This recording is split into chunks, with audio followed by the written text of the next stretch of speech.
सुनेत्रा पवारांचं नेतृत्व बळकट करण्यासाठी 80व्या वर्षी भुजबळ मैदानात. उत्तम कबड्डीपटू म्हणत वर्धापन दिन सोहळ्यात तटकर यांची फटकेबाजी, तर राजकारणाचा खेळ करू नका भुजबळांचं प्रत्युत्तर.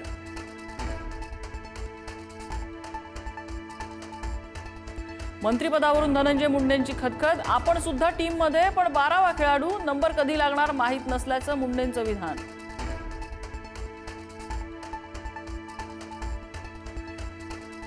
रुपाली चाकणकरांची पक्षाच्या कार्यक्रमाला दांडी, राष्ट्रवादीच्या वर्धापन दिन कार्यक्रमाला चाकणकर गैरहजर.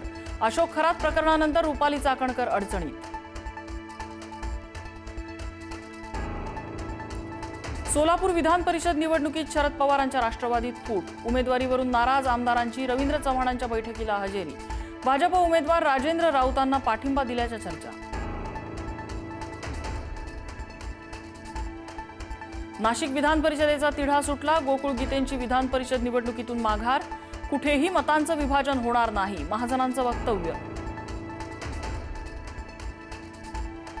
15 कोटींचा आरोप करून यशोमती ठाकूर यांचा माझ्यावर दबाव, काँग्रेस उमेदवार हर्षजित देशमुख यांचा आरोप. उमेदवारी मागे घ्यावी, निवडणुकीतून बाहेर पडावं यासाठी दबाव, देशमुखांचा आरोप. अमरावतीतील काँग्रेस उमेदवाराची माघार आणि रुग्णालय भरती प्रकरणाची काँग्रेस हायकमांडकडून दखल, जिल्ह्यातल्या मोठ्या नेत्यांना हायकमांडकडून विचारणा केली जाणार.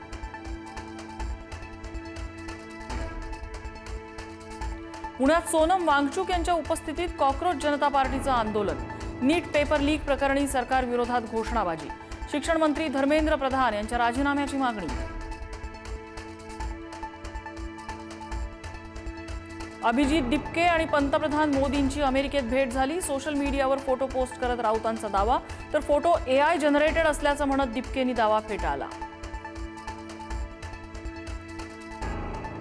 पुढील 2-3 दिवसात विदर्भात मान्सून दाखल होण्याची शक्यता, नागपूर प्रादेशिक हवामान विभागानं वर्तवला अंदाज.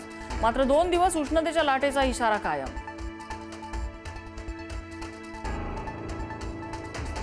₹370 बिर्याणीनंतर प्रणित मोरेचा शो पुन्हा वादात. MBBSची तरुणी सेजल पवारची शोमध्ये अश्लील शेरेबाजी, ट्रोलिंग नंतर तरुणीनं सोशल मीडियावरील सर्व पोस्ट केले डिलीट.